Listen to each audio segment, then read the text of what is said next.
ఆ ముగ్గురు ఒకటే అంటున్నావు సింహాద్రి. వీళ్ళేమో ఒకరి మీద ఒకళ్ళు చాడీలు చెప్పుకుంటే బీజేపీ బీఆర్ఎస్ ఏమో కాంగ్రెస్ ఒకటి అంటది, కాంగ్రెస్ ఏమో బీఆర్ఎస్ బీజేపీ ఒకటి ఫెవకాల్ బంధం అంటది.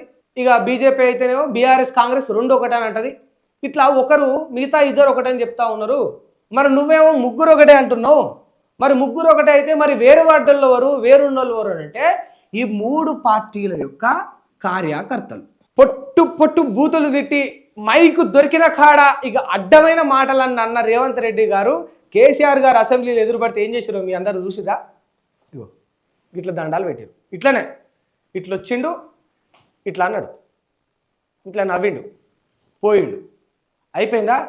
ఇక నిన్ను ఇక ఎన్ని మాటలు అన్నాడు, డ్రగ్స్ గ్రిక్స్ అన్నీ తీసుకుంటామని మొత్తం అనకూడని మాటలన్నీ అన్న బండి సంజయ్ గారు సిరిసిల్ల కేటీఆర్ గారు ఎదురు పడితే ఇక ఇట్లా దండాలు పెట్టు, ఇట్లా భుజాల మీద కొట్టుకున్నాడు.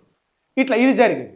మరి నాయకుల మధ్యనేమో ఈ సంబంధం ఉన్నది. మరి కార్యకర్తలు మొన్ననేమో కౌన్సిలర్ బీఫామ్ల కోసం ఈ మున్సిపల్ ఎన్నికలలో ఒక ఆయన తలకే వలగొట్టారు, ఒక ఆయనను కిడ్నాప్ చేశారు, ఒక ఆయన ఇంటికి నిప్పంటించారు, ఒక ఆయనను సంపదామని చూసిరాడు, ఒక ఆయన నేసేద్దామని చూసిరాడు. వీళ్ళందరూ ఎవరనుకుంటారు? మళ్ళా కోట్లకి ఎదిగిన ఎమ్మెల్యే ఎంపీలు అనుకుంటారా? కార్యకర్తలు ఇట్లా చూసేవాళ్ళంతా.